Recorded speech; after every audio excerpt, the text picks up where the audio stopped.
Conor McGregor is a madman. He's off the chain. He's off the leash. He done a live stream the other day, losing 50 grand playing online poker. And in that video, he basically went at loads of UFC fighters. He's done a video on it. You can go and watch it right here on my channel. This one from yesterday. Go and help a brother out. The views are absolutely dead right now because man has got 2 active copyright strikes on my channel. Oh my days. Yes, I'm talking about that again. But I'm only talking about it on every video because not everyone are seeing me videos right now. There's a big portion of my audience who don't know that this channel is in jeopardy. If you want to support the channel, like the video, subscribe for daily uploads. We'll get through this, lads. Just got to be super careful over the next 3 months. Yeah, anyway, Conor McGregor done this live stream and he basically went at Khabib, Sean O'Malley, Topuria, Leon Edwards, Bilal Muhammad. He defended John Jones. He even threw Alexander Volkanovski under the bus. Artem Lobov. Literally everyone, and I love it. I love a bit of McGregor drama. It reminds me of back in the day when McGregor was on the come up. He wasn't interested in making friends in this game. In fact, he was calling out everyone. He was starting beef left, right and centre, and that's a part of why he becomes such a big superstar. Well, in today's video, we're going to go through some of the clips from this video here. McGregor talks about his upcoming fight with Chandler. He talks about his mindset. He talks about training. He talks about how many fights he wants this year, title implications. So a little bit more serious this video. Yesterday, he was just trolling everyone. Today, he's actually talking business. But before we jump into this video, guys, there's something that I've been meaning to do for the last few days. And it's this. Take this little piece of string off me headphone. Just a bit of rubber hanging down. I know a lot of you guys are going to be happy now that that rubber is gone. Right, first off, McGregor is absolutely fighting demons to not drink this pint that's in front of him. Oscar, brother, you know. So I don't even got to say it to you, brother. Say the name of my man. Go on, lad. Go on, lad. Hey, round of applause. Look at that. Incredible. Half the stick just... I'll just have a whiff of it. That'll do me, yeah? McGregor's face when he does that. I'll just have a whiff of it. Look at his big cheesy face. I'll just have a whiff of it. That'll do me, yeah? McGregor talks about how long he hasn't had a drinking. I've had a fair few drinks, over my time, so I can abstain from it. Yeah. Wholeheartedly and say, it's time to train and dial in. So I'm happy out. I'm in a great spot, my man. Not a bother on me. That's what we want to hear. McGregor said he hasn't had a drink in 10 weeks, or it'll be 10 weeks at the time of the fight. So, yeah, from 10 weeks out, he stopped drinking completely. However, the entire time McGregor's been getting bladdered on his yacht. Michael Chandler's just been training like an absolute madman. Right now, a minute in, Conor McGregor talks about just flipping the switch and getting into fight training mode. How's the training? I had a flick of a switch. Yeah. I've always had a flick of a switch, How is training this time around, right? Because you had the camp in Dubai and stuff like that, but until you get a date, you're Yeah. training, but you're not training for something. Yeah. Right? Now you have that date. How different has training been this time? No, it's steadying on. It's, okay, I hadn't had a specific date at the time. Yeah. But they were full on camps. Yeah. They were full on camps. We were training twice a day. People that I had brought over to train with had their own bouts coming up. So we were training, it was pretty intense then also, and it's carrying on much of the same. Yeah. Well, that's kind of good. We know that he's been training sporadically here and there, but what Conor McGregor's saying there is that they were pretty much full camps. Now, obviously, he didn't have a fight lined up at the time, and stuff was very much up in the air, so it wouldn't have been an intense, grueling fight camp. But it is good news to know that McGregor was still training. He wasn't being completely inactive. He wasn't just coming off the couch and then into this 10-week training camp. He's still done another couple little mild fight camps. The only problem is all the drinking and partying and extracurricular activities he's been doing in between all that as well. Whereas Michael Chandler just seems like he's focused. Now, also, social media only gives us one side of the story. Michael Chandler could have been doing the exact same thing. For all we know, Michael Chandler's getting on the coke. Michael Chandler's having beers every single day. It just completely depends what you put on social media, that's all. But regardless, a 10-week fight camp,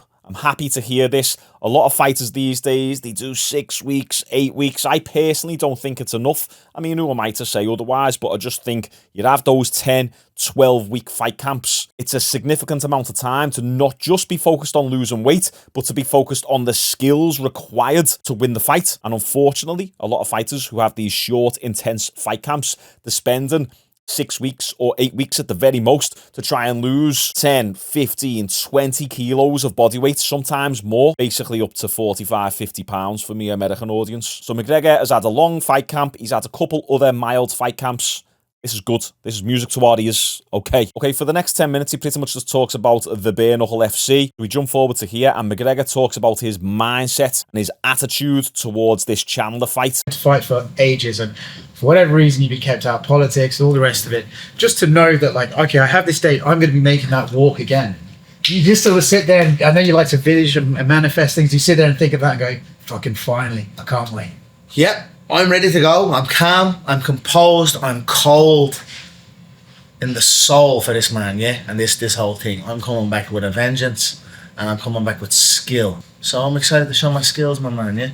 So I'm in a great place mentally, physically, spiritually. 5 weeks, 5 days time, we're back on the horse. Giddy up. McGregor said he feels skilled, he feels focused. And I think we're going to see a McGregor of old in this fight. I think we're going to see spinning kicks, spinning back kicks. I think we're going to see some hook kicks in there. Don't get me wrong, McGregor's main weapon is his left hand, but he uses a very diverse array of attacks and weapons to take focus away from that left hand. So then when he does throw it, it catches you unexpectedly. And it's the ones that you don't see coming that knock you out. But he also said he feels cold and calm, and McGregor goes a little bit deeper on what he meant here. At no point during this you've ever really felt a lot of heat towards Chandler. Like, he's a good opponent, right? He's got an interesting style, but you've seen it before. I get the impression that you're thinking it's a nice one for the comeback, but there's no real, like, animosity between. Yeah, no, I don't think I'll go to that level again. You know, it doesn't serve a purpose. It doesn't serve me well. Oh yeah, so I forgot to mention,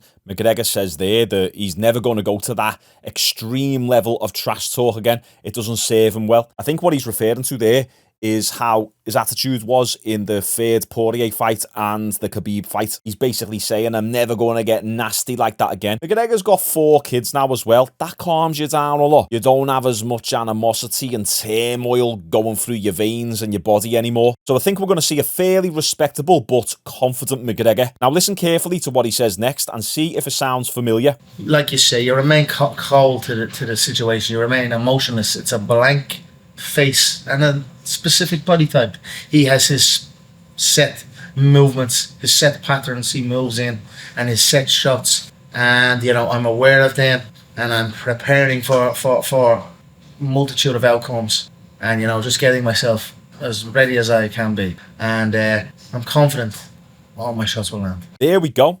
Now, if you didn't catch what he was saying, maybe I'm just getting myself falsely psyched up and McGregor's going to get absolutely battered. But McGregor said, I am cold to the opponent. The face becomes a blank canvas as the fight gets closer. Now, for any of you long-term McGregor fans, do you remember when he used to say that? I remember him saying these exact words on the build-up to the first Poirier fight, in the Jose Aldo fight, possibly the Chad Mendes fight as well. He basically talked about how he likes to get his opponents all emotional and riled up and aggressive and angry towards McGregor. Like, remember Poirier in the first fight? He was like, oh, I want to hate this guy so bad. And McGregor's watching Poirier on the video, laughing his head off like, and as the fight gets closer, McGregor switches off whilst his opponent is all emotional and riled up and angry. He done this with Jose Aldo. He done this with Chad Mendes. He done this with Eddie Alvarez. He tried doing it with Nate Diaz. And I think that's what McGregor's getting at here. It doesn't really matter who it is he's facing. And then he also said something else that he used to say. He said Chandler has his set patterns and his set movements and set sequences. Once again, he was saying this on the build-up to the Jose Aldo fight. Don't get it twisted. I know the last few years McGregor has not been on form, but he's got a really great fight IQ, and he will 100% have studied Chad Mendes and will already know the sequences that he needs to KO Chad. He will 100% have been studying Michael Chandler, and he'll already have in his mind what shots and sequences and combinations will work on Michael Chandler. McGregor, at least the former McGregor, is a smart fighter, and I like the way he's talking here. Now, next, and I don't know how true this is going to be because we've heard him say it before, McGregor talks about how many fights he wants to have this year. So I have the June 29th, and man, I'm going on a fucking tear. I am going on a tear here. Yeah. God willing, I'm going on a tear here. Yeah. You still want that Sphere show? Sphere September 5th, yes. So I'll go June 29th, fight my heart out, and then I'll go to my birthday with my family and friends, July 14th. Maybe I'll probably have my birthday somewhere around the Balearic Islands somewhere, or with the yachts. The yachts are around that region anyway. If not, I'd probably maybe go back to Saint-Tropez or somewhere. So I'll do a little coast. I'll do a little trot on the yacht. Yeah. And then August will be back in to prepare for September 5th. But I'll still obviously... Yeah, Jim on your. I'll cut Jim on you. Jim on you. That way, yeah, that's a good one. You know, yeah. Jim on yacht. So McGregor's saying he wants to go on an absolute tear. It's his birthday in July. He's going to float around on his yacht a little bit, have a few workouts, but then he wants to fight in September at the Sphere in Las Vegas. But he said he wants 3 fights, which is that realistic to do? I don't know. We've heard McGregor talk like this before. Let's see what else he's saying. In between talking about how many fights he's going to have, McGregor also teases a very special announcement. I won't play it because he doesn't really say much. He said, me, Dana, and this other lady came up with this idea, and we're going to be announcing something massive that we're all really excited about. God knows what that is. And then he continues talking about how many fights he wants this year. But there's nothing that shoots it up to that nice peak like the Conor McGregor fight. Yeah, well, I'm back and I'm on a tear, my man. I'm feeling great. Upgrade the software without damaging the hardware. You know, an old Coach Kavanagh adage, and that's, you know, we're doing that. So we're in a really great place, myself and John. Training has been going tremendous, and I'm excited to get going. I'll leave you with one last one. 3 in a year. I'll do 3 this year. June, September, December. You want to throw me any names at me as well to attach to that? Yeah, no, we've got the fucking, what's his name, Chandler, June, obviously. September Sphere is a Mexican Independence Day. Potentially someone with a Mexican heritage. Maybe I think Diaz would be perfect. I don't know the ins and outs. I kind of thought that would be a lovely one. Mm-hmm. I'm up for any one of them. That's the truth. I don't really care who it is.